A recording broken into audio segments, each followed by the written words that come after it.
A special thanks to our Man School sponsor, Phone Plus. Business telephone service, custom branding, marketing, quality, security, stability, guaranteed savings. PremierPhonePlus.com.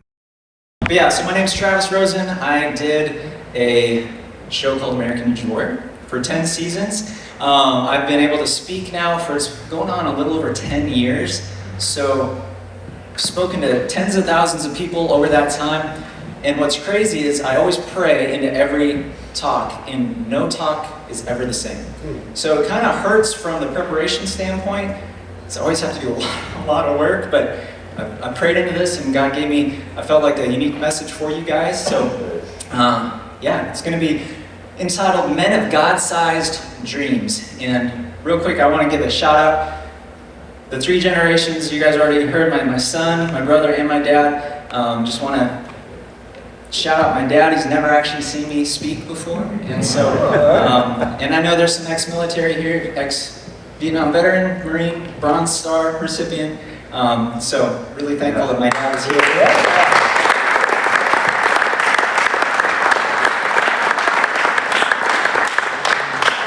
So yeah, so some people, the show American Ninja Warrior has been around for quite a while, since 2010, actually December of 2009 was the very first season, but a lot of people still don't know exactly what that is. It's not martial arts.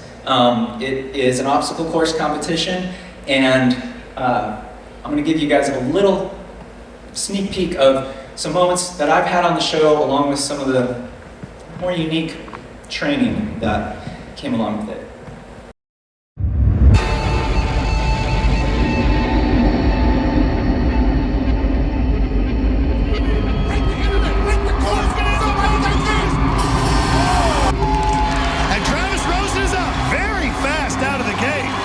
Using only his arms right now, and he is flying, and he shows no signs of stopping. He's almost there. He did it. The 40-year-old Rosen. Can he so close? So close. Ageless wonder.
So, if you do enough push-ups, maybe we can all be doing this type of thing. No, actually, so I retired back in 2019. A lot of people think that I can still do all that stuff. I cannot. So, quick background. I said I'm from Franklin, Tennessee, but I've been married for about 25 and a half years. This is actually a picture of my son and daughter leading worship at their youth group. I've got one other daughter, so we've got 3 kids. 10 seasons on American Ninja Warrior. A few of, I guess, the accolades, if you will. I think I still hold some records. I was a 9-time finalist. I was the first, I think, of only 2 competitors to have 10 consecutive clears in the qualifying round. How this competition used to work. It's changed a little bit over the last couple years, but you'd have these qualifying rounds, regional qualifiers, where if you make it past the qualifying, you go to what they call the city finals round, then you go to the finals, which are in Las Vegas. So I was one of 2 people to never fail a qualifier. I was 2-time member of Team USA. So as the show grew in popularity, there were spin-offs. There were these competitions called USA versus the World. I was the captain, that top one. That was my second time being on that team. I was team captain of Team USA. And then that picture below, that was the first year they had USA versus Japan. That's me with the guys from Team Japan. And a lot of people don't know, American Ninja Warrior actually originated in Japan, a show called Sasuke. And so it came over and it became American Ninja Warrior. There's another spin-off called Team Ninja Warrior, which then got rebranded Ninja versus Ninja. And I was a team captain of that, and we were the runner-up team in the first 2 seasons of 3. Didn't quite win, but to be runner-up 2 years in a row, that was a pretty big honor. I was the first American to climb the stage 4 77-foot rope in competition. This was not part of the regular TV show. This was on USA versus the World. That was a tremendous honor because that was always the pinnacle of the show, getting to that last stage and getting up that rope. So being able to do that was a huge, huge privilege for me. I was an All-American gymnast at the University of Iowa.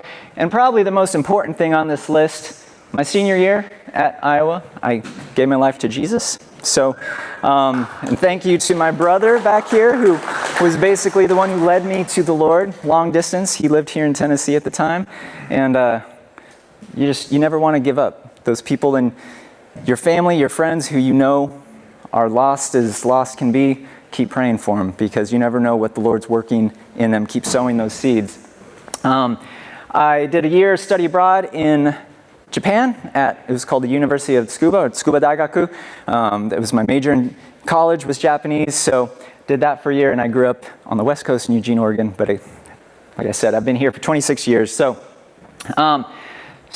this men of God-sized dreams. So basically, for purposes of what we're talking about today, when we talk about dreams, I don't want to over-romanticize this, but basically it's any hope, aspiration, or assignment from the Lord that's beyond your own ability to accomplish. Because if it's something you can do out of your own strength, might be a good thing, but I don't think this God-sized thing, the things that He wants to do in our lives. And that's what I want to talk about today, because that's basically what my whole journey with American Ninja Warrior is all about. So there's 3 requirements for having these manly God-sized dreams. So first is to be believing for and be open to big things. So I was at a point in my life where, honestly, I had been a couch potato with all the gymnastics and all that stuff. After I got done with that, I moved down here. I was interested in becoming a musician, and I was like, musicians, they don't work out, right? I grew out my hair and, lived that lifestyle.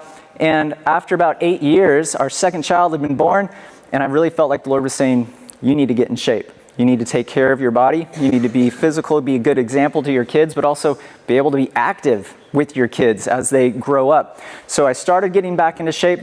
Not too long after that, one of the guys I was working out with the coaches at Let It Shine Gymnastics, and one of them said, hey, there's a TV show coming called American Ninja Warrior. It's right up your alley. You should check it out. I'm like, yeah, no, I'm not interested. But he kept hounding me. And finally, I'm like, all right, I'll check it out when it comes on. And it was on this little obscure cable TV channel that was geared towards video game people, And so anyway, I checked it out. And from the moment I saw it, I just was compelled. I felt like the Lord was like, you need to train for this. And I laughed. And when you feel like the Lord's saying something to you and your response is laughter, a lot of times it's like, that's exactly what God's wanting you to do. Because I was like, there's no way. I was 35 at the time. I felt like that type of stuff was far, far in the rearview mirror. There was no way I could do it. I wondered if I was having an early midlife crisis, literally. But started praying. I started praying about it. My wife and I, we started praying about it. And we felt pretty good about it. As much as it did not make sense. Then we also got counsel. Scott Weaver back here, he's one of my pastors, been a leader in my life for many, many years. He was one of the guys I went to. I'm like, I feel like the Lord's leading me in this. It doesn't make sense. But all these guys around me, they were like, this seems to be of the Lord. I'm like, okay. We are all in unity. My wife and I, if there's ever anything that my wife is not on board with, doesn't necessarily mean that she's, well, wives are pretty much always right, aren't they? If she's not on board with it, I have to be very, very careful if I move forward with that, because there's such a thing as this wifely discernment, and if we're not in unity, it's going to be a bumpy road. So my wife was on board, leaders in my life, they were on board, and then there were confirmations. So, All-American gymnast. My senior year, I was co-captain. We got second at the NCAA championships in the nation. I accomplished a lot of things. But I started doing things, even after this 8 to 9 year break of anything physical, that I couldn't even do in college. I was starting to do these things that I'm like, this does not add up. It doesn't make sense. I'm like, okay, the Lord is up to something. So, and then throughout my career, there's confirmation after confirmation that the Lord's hand was on this. The second thing is you have to have courage. So you might be seeking the Lord. Okay, what do you want to do in my life? You know, what are you leading me in? What are you compelling me to do? But then even once you find that thing, you have to have the courage to go forward in it. It's not just enough to say, yeah, God's telling me to do this, and then not do anything. You have to be ready to act. So you have to have courage to go in faith and obedience, with no doubting. This whole what if, that's such a horrible question a lot of times. I mean, what if I try and I fail?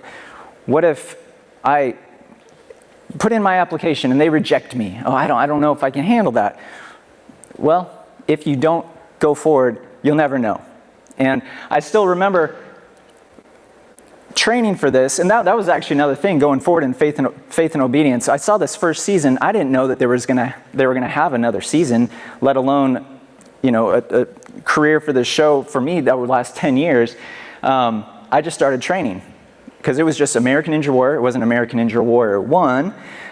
So I started training, and sure enough, later on we found out that they were gonna have a second season, and so I was already well prepared because I'd been training for a while already, but I still remember, you know, what am I doing? I'm trying to be on a game show, a TV show. You know, who am I to do this? It's just being able to think these, believe these big things, kind of out of the box type things. That's what the Lord really wants to do in us. But also just seeking wisdom and help from others. That's such a huge thing. I know in our culture, a lot of times there's this thing about, I don't know where it came from. If one of you guys know, I'd love to know. But there's this thought of being manly is like, I can do it. I can do it by myself. I don't know where that came from, because I don't see any examples in the Bible of that being quote unquote manly. I don't see anybody hardly ever achieving the most they can ever achieve on their own. It's usually when others partner with you that big things really happen. So I was seeking wisdom from people who'd been on the show. At the time, there were these chat rooms. You know, the internet has evolved a lot since this was 2009, 2010. The internet has evolved a lot, but there were chat rooms for the TV network that had this show, and so I was reaching out to people who'd been on it before, you know, asking questions, and even just others around me who were in the physical fitness space, you know, how to take better care of myself, how to, you know, really achieve the results that I was looking for. So team was a really, really huge thing. And actually, I love this picture. So yeah, no Lone Ranger. You know, when we go forward in life, especially these huge things that we might be feeling called to or led to, you know, we need others around us. And this was a group of us. We were praying before a competition, and what I love about this is this was actually from NBC's website. So you wouldn't think that a big network like that would put a picture of guys praying, but they did. And there was actually 2 years in a row that they put pictures of me praying with other competitors. But this is just a good representation of guys coming together saying, hey, we need each other, because with this competition, there's a lot of risk of danger, of injury. There's so much pressure. It's really, really hard. And obviously we also, as believers, we want to continue to be the ambassadors that Jesus called us to be. So this was a great picture of guys coming together and not flying solo. And the third thing is being tenacious in the going. So, you feel like the Lord's leading you in something. You've got the courage, you're going forward, but then you just need to have this tenacity while you're doing it. And there's several points that I put here. Being able to work hard, work smart, prepare well. That's physical, mental, dietary, and spiritually. Endure and persevere through what I call the grind, and I'll talk about that in a moment. Just overcoming adversity. I mean, we in my circles, we hear this a lot, that some people talk about the Christian life, giving yourself to Jesus. It does not mean it's an easy life. I don't know if anybody has given themselves to Jesus and then your life was just easy. I'd love to hear from you, because that's typically not how it works. But he's there with you through the challenges. So there's so much adversity. And then praying. That's a huge thing. I don't have time to go into all the prayer today. Some talks, I have a whole section devoted just to praying. But for me, when I was walking this out, leading into my first competition, but then even throughout the duration of my career, I had to really learn what it was to work hard. Again, all the accolades in collegiate gymnastics, it wasn't until I started doing this competition that I knew what it was to really work hard. And some of that was because I matured in the Lord a bit. Again, I didn't get saved in college until my senior year anyway, but so when I started doing this, I was definitely more mature in the Lord. And what I love is this idea, instead of having a good work ethic, thinking of it as having a good worship ethic, that everything we're doing as worship unto the Lord. And so I'm like, okay, if the Lord's leading me into this, I don't want to hold anything back. I want to give him my all and do my very, very best. So I had to really work hard, but also smart. There's ways to go about training, preparation, that some ways are better than others. Especially as you age, like I was, I had to actually put in time to properly warm up. Not normally doing just these handstand push-ups right off the bat without any sort of warm-up, but you have to be smart. And preparation was always a huge thing. Like I have here, there's several points to that. Physical preparation, for this show, especially early on, there were no ninja gyms, because there are actually ninja gyms around the country these days. People didn't have crazy backyard courses yet like they do now. And so I never knew what we were going to face. And so we don't get to practice this stuff. You show up and you have to go, a lot of times, first time on some of these obstacles. So you have to prepare as well as you can. And there's a lot of upper body requirements for this. So an example, pull-ups. You take pull-ups. I had minimum 15 different types of pull-ups that I would do, because I never knew what would be required of me on the course. I'd have overgrip, undergrip, mixed grip, clapping pull-ups, salmon ladder. That's that thing where you're taking the bar. That's a type of pull-up. Mixed grip hopping pull-ups, doing all those from a ledge, from cannonballs, from towels, doing those in an L position. All variations. So because I never knew exactly what I was going to face on the course. So much preparation, mentally huge, going into these pressure-packed situations. I was talking with somebody before this started, and he didn't realize that most of this competition is filmed overnight. It could be 3 a.m. You're really depleted. It's so important to be focusing. So really running through your course run, doing preparations like that. Again, dietary. I had to change my diet quite a lot. Because I realized if I ate certain foods, I didn't perform as well. Or if I ate certain foods, my body did not feel as well. I actually have a term, I coined sugar shoulders. If I start having too much sugar, my shoulders start to really, really ache. And that's the first indication I need to cut back on sugar. And then of course, spiritual, in anything the Lord's calling you to, the spiritual component is so big, because if you're doing something God-sized, if you're doing something that the Lord's wanting you to do, guess who doesn't like that? The enemy.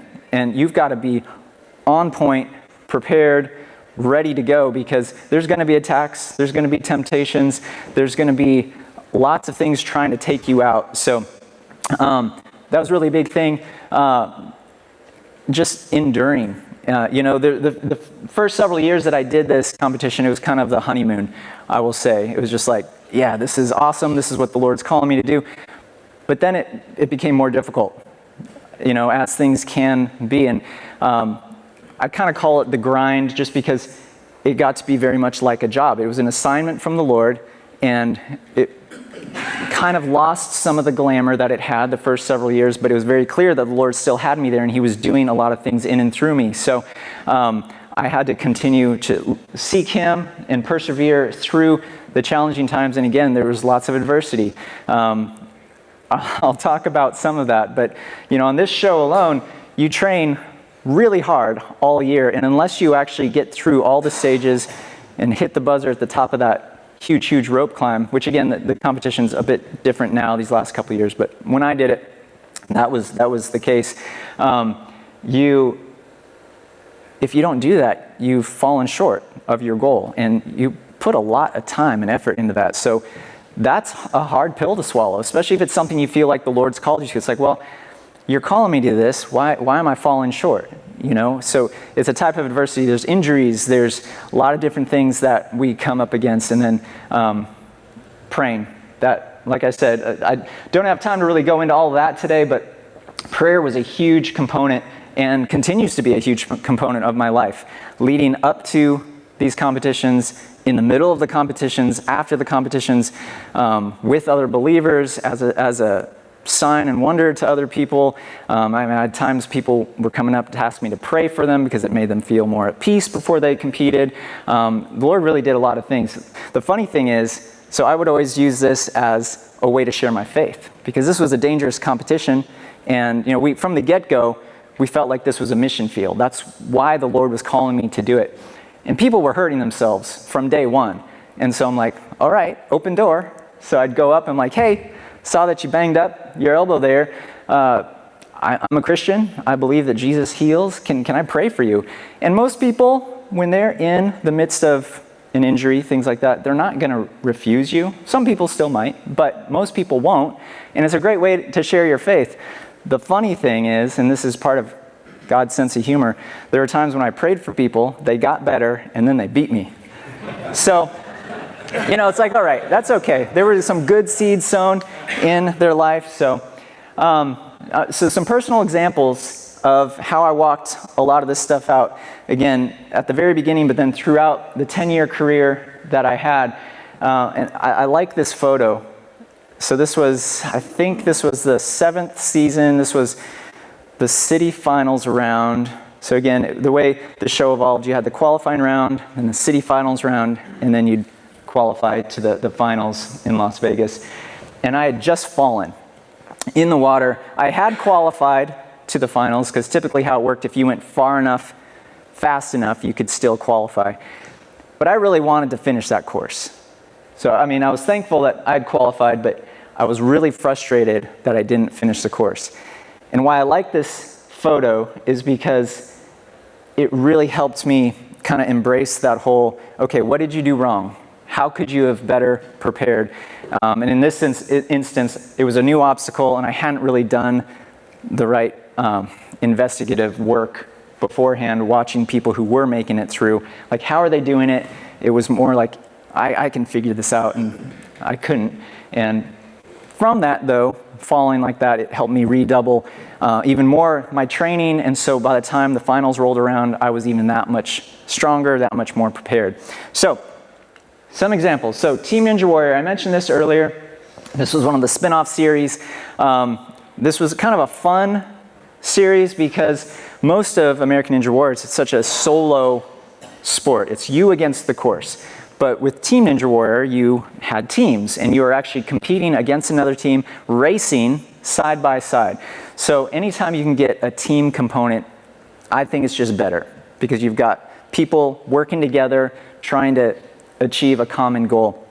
So this was the very first season, and things that I learned in this, obviously teamwork. and the need for others. So I was a team captain, and there were many, many moments where I really had to rally around my team. There were teams of 3. It was usually 2 male, 1 female, but I really had to rally around them to help them believe in themselves. But I also needed them because it was a team competition. So for us to go far, potentially win, we all had to be contributing. So it's great to have to rely on others and not just feel like you're carrying the whole load. The requirement for faith was huge in this and overcoming adversity. So I was the oldest male competitor in the entire competition. My female teammate, she was the oldest female. And then the other guy on our team, he was a rookie that really nobody knew of, didn't know what he could accomplish. Nobody was believing that we would amount to anything. So there was quite an uphill climb that we had. And it was really a dangerous competition because you have all this speed. Things happen so quickly. There was actually, my knees got so banged up, there was a balance obstacle you'd have to run across, and then the landing platform was not the softest, and I mean, you would just be flying across this, and my legs were so bruised and bloodied.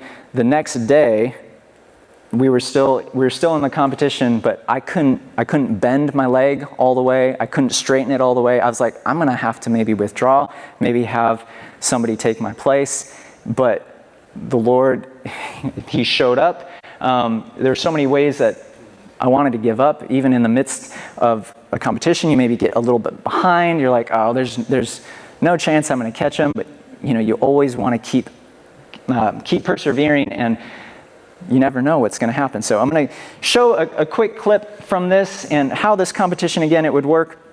We'd have individual matchups, and if you won your matchup, you'd go against another team, and you had several of those, and if you kept winning, you'd go to a relay finale, which was a longer course, and it was a relay style course, so each competitor would take 3 obstacles. You tag your teammate, like I said, relay style.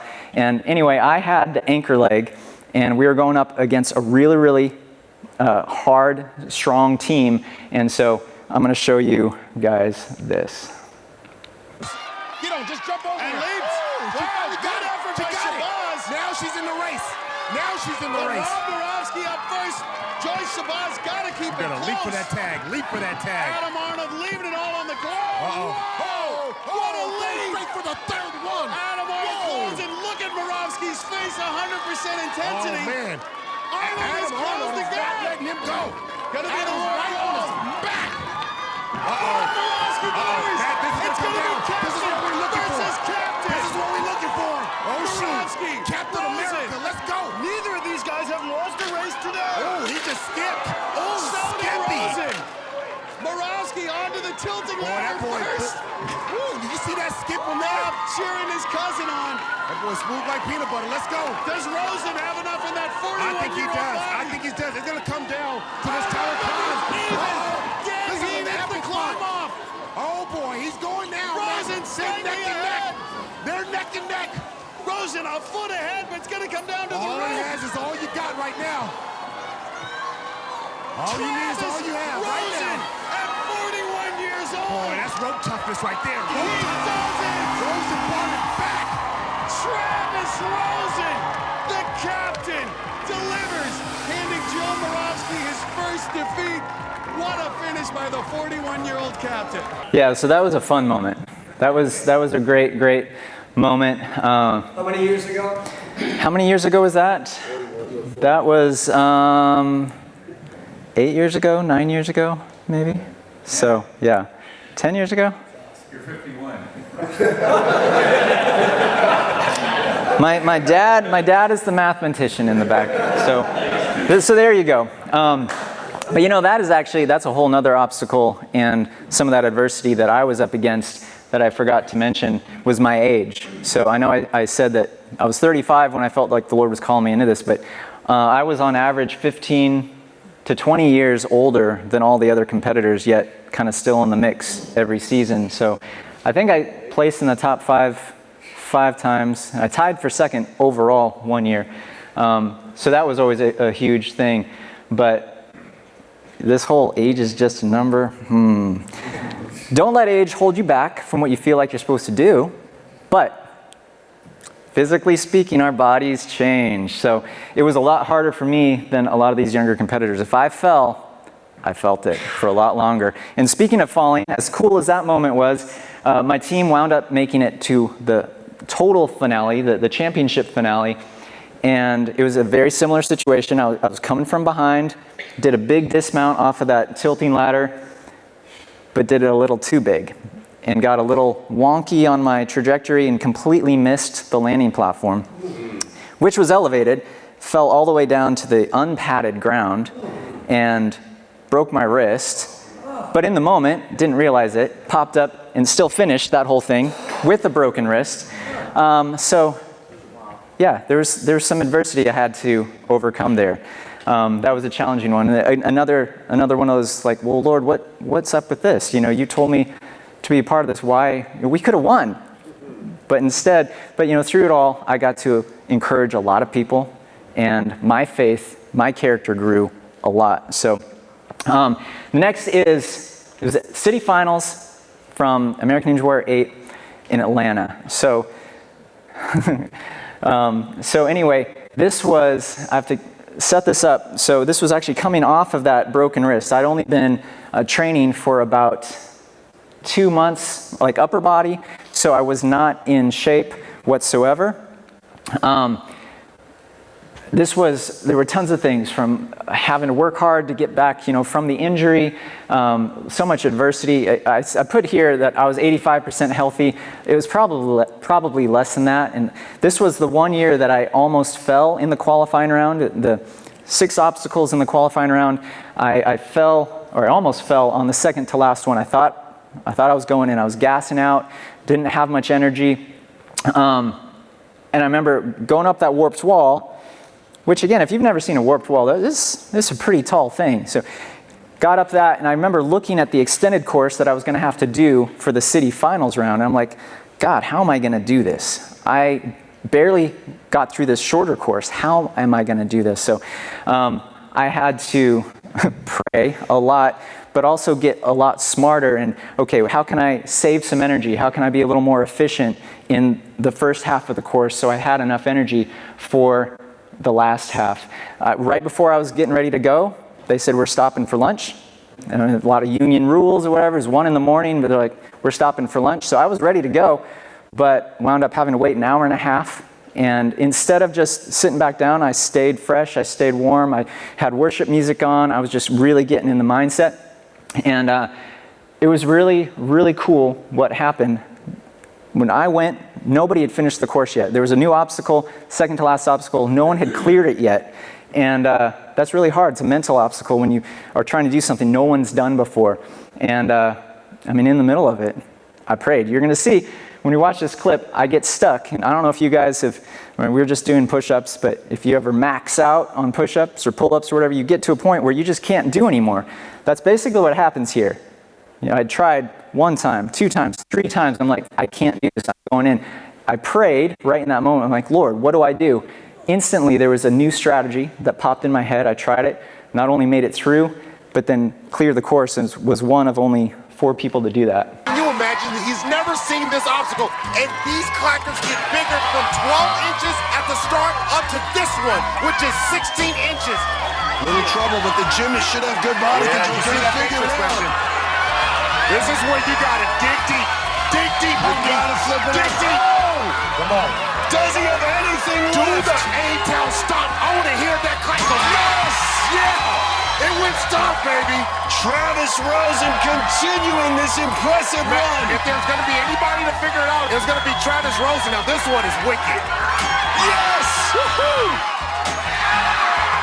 He's not done. Putting on a clinic. For the dismount, and he does it. The great Travis Rosen, the first to defeat the Clacker. So yeah, that was a cool moment. Thank you. And actually, that look on that's how literally, that was brutal. But I do believe that was a bona fide miracle. I did not have the conditioning to be able to do that. Obviously, I was stuck. I said I prayed, and the Lord gave me strategy, but not only did I make it through that, but then I made it up the 30-foot tower. They had these ring things that you work your way up. I should not have been able to do that. So the Lord truly did a miracle through that. Then the last example I have, so there was an obstacle called the Double Dipper in the Vegas finals. First year they had it, it was a dream. It was scary, but it was really fun, exhilarating, felt like you were flying. The second year, something was a little off. And you're going to see that, and there's a few surgery pictures afterwards, so we're a bunch of men. I don't know if there's many squeamish people here, but just be forewarned. His family's been on the sidelines for all of them. There's his wife, Carrie, and their 3 kids flashing the hard sides. Can the ageless wonder battle Father Time once again and get through stage 1? Aggressive start, bounding through. Matt, that's a veteran that knows exactly what to do and keep that speed going. Right into the propeller bar, no hesitation. We've talked a lot this year about the 19-year-old stars. He may be 43, but Rosen has so much experience. But watch the Double Dipper. Whoa! Oh, no! No! Rosen goes out! He hit that path hard. Is he okay? He's holding that leg up awkwardly. Obviously in pain. It's dislocated or something. Yep, I'm broken. Oh, no, Travis says it may be broken. Let's take a look at what just happened. He was coming in fast and just flying as he grabbed that second bar. And then his hands come off early and all his momentum just slams into the pad. A foot's not supposed to look like that.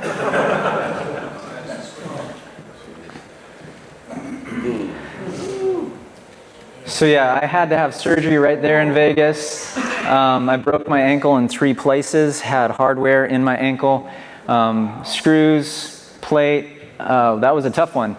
The doctor's prognosis was that I would probably never jog again, definitely not do any ninja stuff, but the Lord had other plans. So there was a miraculous healing that took place. It was really, really hard. Again, lots of hard work. I had to continue in faith. One of those was like, Lord, okay, you called me to do this. I didn't expect to completely blow up my ankle. I was actually considering retiring after that season if I did well enough. But yeah, things went a little different direction. So a lot of questions, but I had to go forward in faith. A lot of adversity I had to overcome. That rehab was a bear. There was a lot that I had to do. It was painful.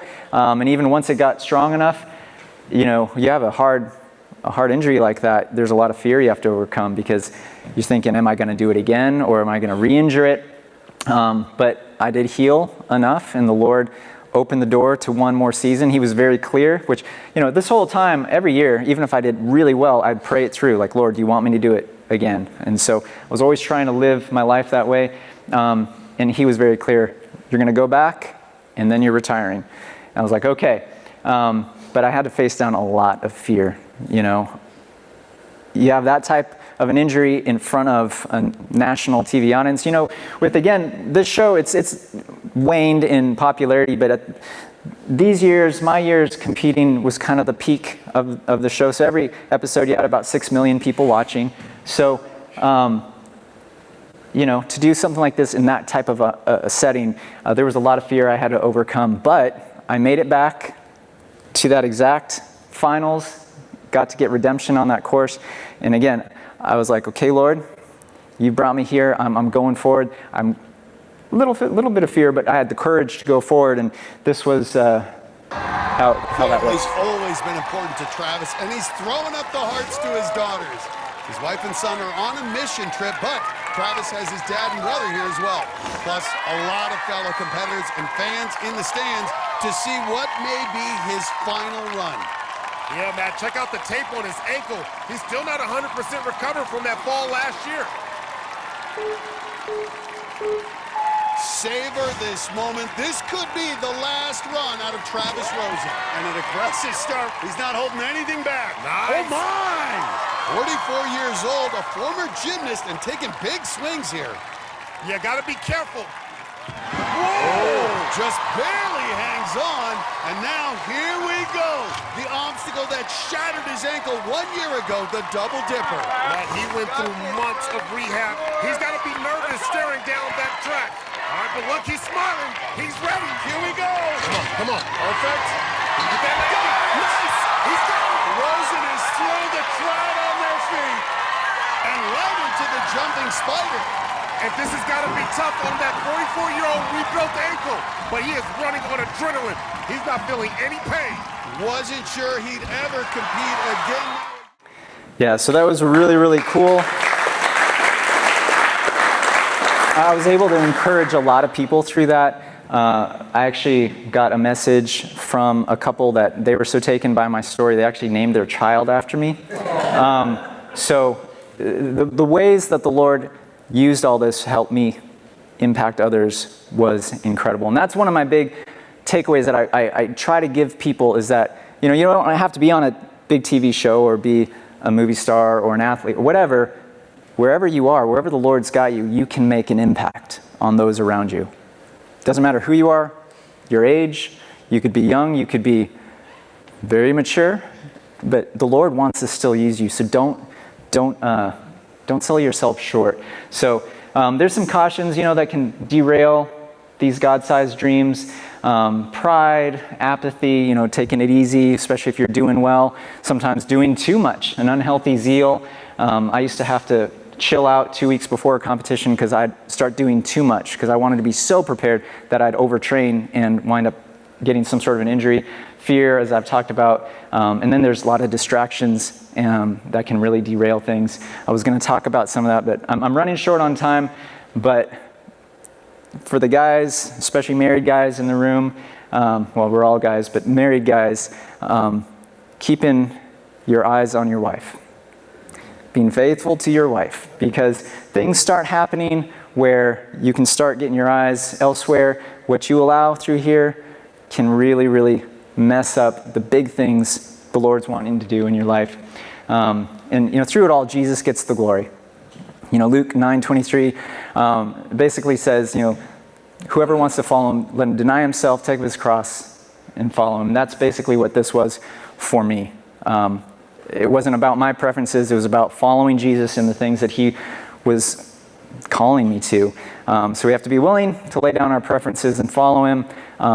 But again, these big God-sized dreams, they're all about revealing God and just how big he is. It's not about showing how big we are or how important we are or how good we are. It's all about the Lord.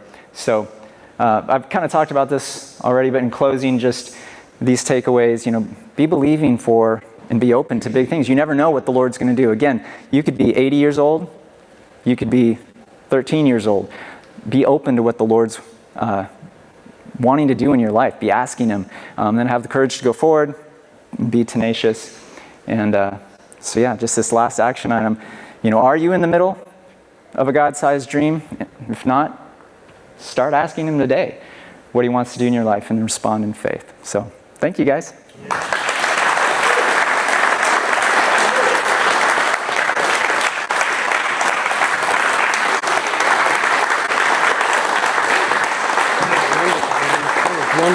Great, thank you. I'm going to get it over. Okay, so you can have questions. There's already a question right here. We're just going to open it up for questions and let Travis continue if you need to leave. But so look at everybody sitting here. Yeah, intrigued about the change of diet. Can you share with me about what you were doing before, what you noticed, maybe some of the trends, how it affected this? I know you mentioned the shoulders and sugar. Yeah. And anything else on that? Well, I was on the seafood diet before, whatever I saw. Yeah, it was the couch potato diet. I had put on a bunch of baby fat. But I will say when I started working out again, it started from doing a half marathon. My brother-in-law didn't think that I could do a half marathon in a certain time frame, and I took him up on that challenge, and I fell short. But I lost all the weight that I'd put on. And then I had this great foundation to go forward back into the gymnastics kind of body weight type conditioning I was doing. But I just really started getting away from a lot of processed stuff. Just the unnecessary. I would still have the, ice cream and stuff like that occasionally.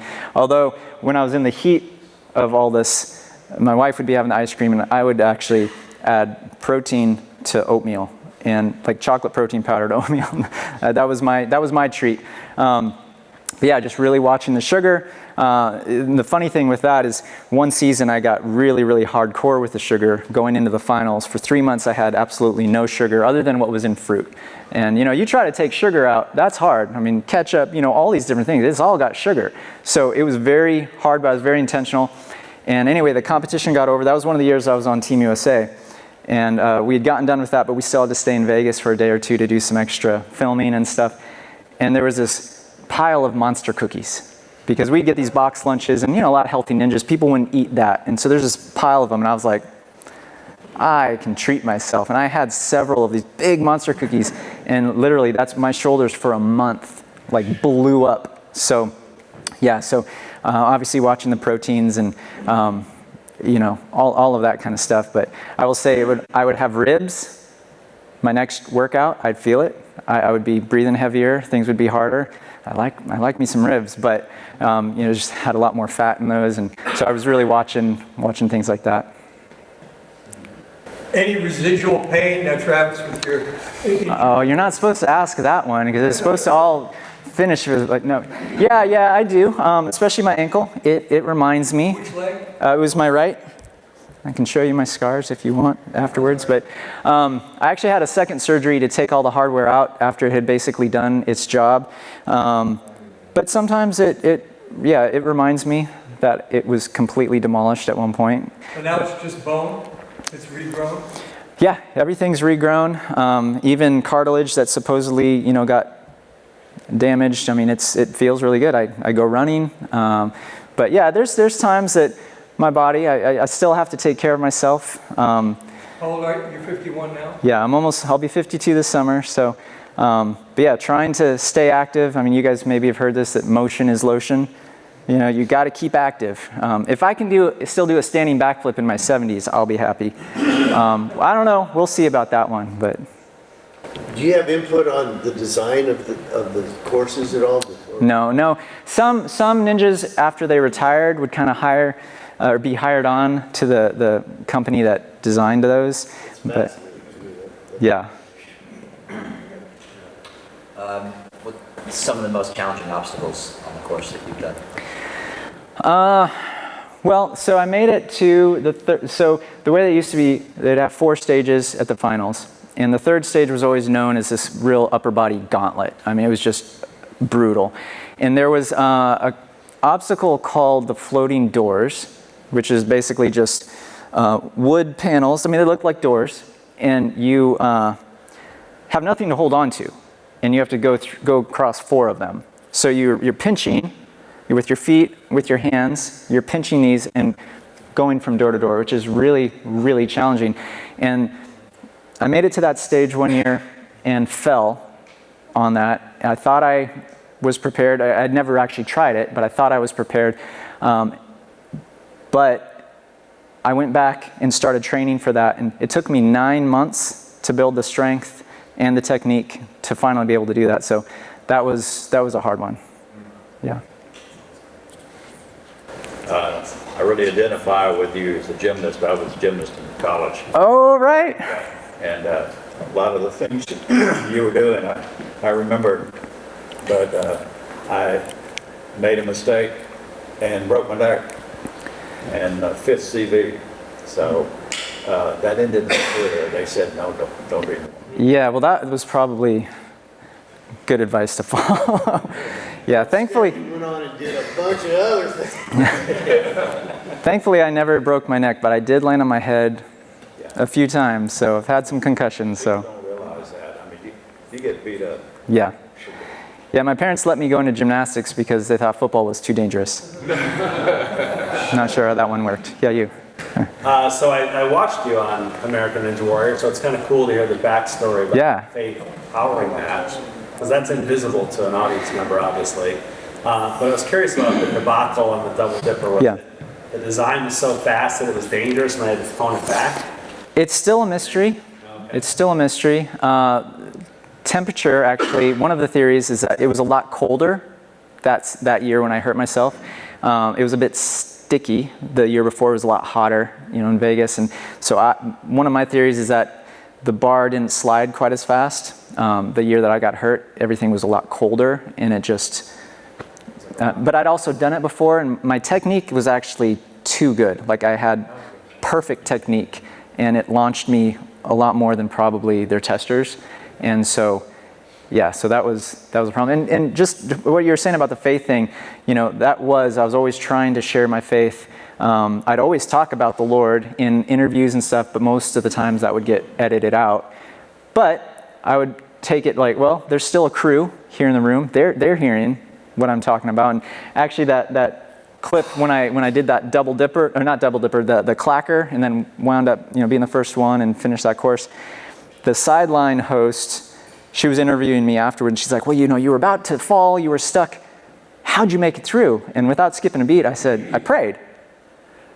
And it shocked her so much that they actually had to do another take because she didn't know how to respond. And so, always looking for moments like that to share my faith. Okay. What other opportunities did this open up for you? Like other speaking opportunities? Yeah, or just business opportunities, people asking you to do different things. Yeah, well, I've been able to speak a lot. I think one of my very first speaking opportunities, I believe it was 2015, and I got to be the Master of Ceremonies for the Special Olympics here in Tennessee. So that was really cool. That kind of launched a speaking career. And from a professional standpoint, it's the speaking. And I will say they don't really advertise it.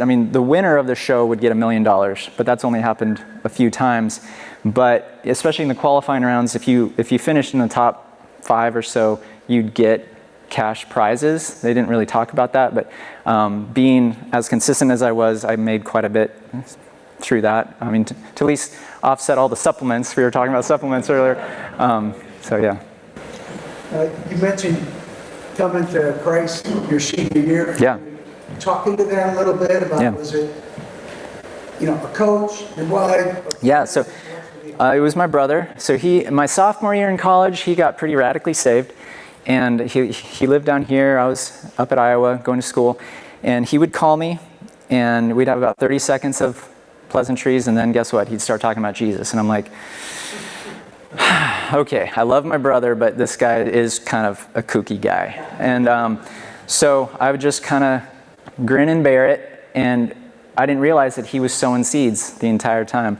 So he kept persisting, and after a couple years, it was my senior year, it was actually with my dad here. We were all going to have Christmas in Texas where my sister-in-law lived. I flew down here to road trip with my brother and sister-in-law to Texas, which I don't know why. That had to have been something of the Lord too, because why didn't I just fly right to Texas?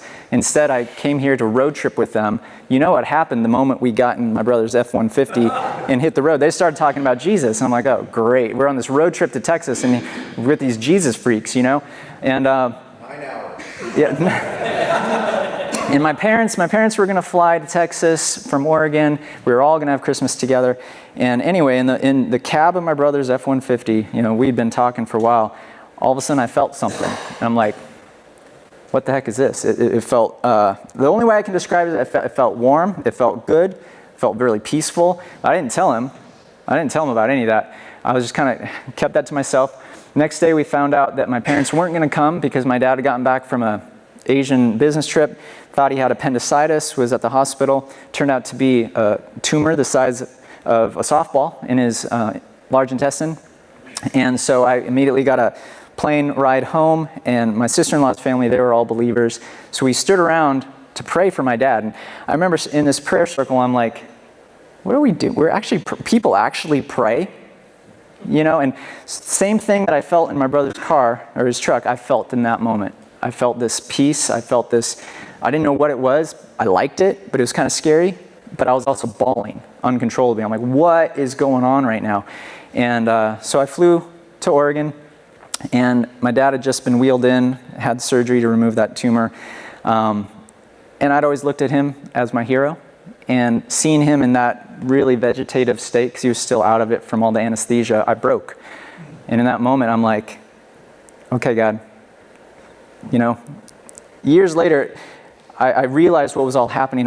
In my brother's truck, while we were praying, it was the presence of Jesus I was feeling. I was feeling his love, his presence, but it wasn't until I saw my dad in that broken state that I realized I needed Jesus. So I went home to their house that night, I gave my life to him, and my life's never been the same. And went back to Iowa, had to really learn what it was to repent, because that is part of coming to Christ. You have to repent from, the sinful lifestyle that you had been living, and I was living a very sinful lifestyle. So had to have a talk with my girlfriend of some changes that we had to make to some inappropriate things in our relationship, and thankfully she was okay, even though she didn't understand what was going on. And 2 years later, she got saved, and she's now my wife of almost 26 years.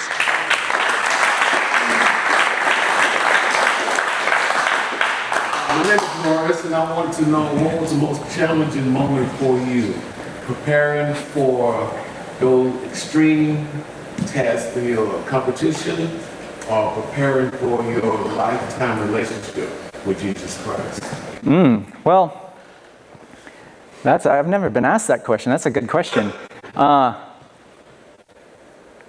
Honestly, even though it took me so long, when the time was right, it really wasn't that hard to give my life to Christ, because I realized he's the only way. And it made some things difficult, sure. I had to walk out of, like I said, a lifestyle that was not good. And it didn't make sense to my girlfriend. It didn't make sense to a lot of my friends.